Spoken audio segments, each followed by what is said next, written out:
ఏ బాటైనా పర్వాలేదంట సమయంతో సాగటమే మన సింపుల్ సిద్ధాంతం.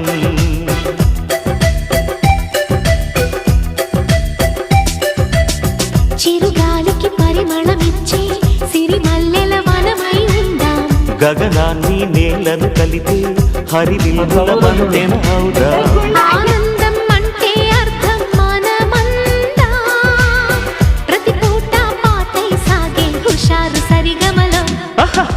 ఎన్నో ఎన్నో రాగాలుండే సంగీతం కాదా చల్లకి నవ్వుల కేరింత.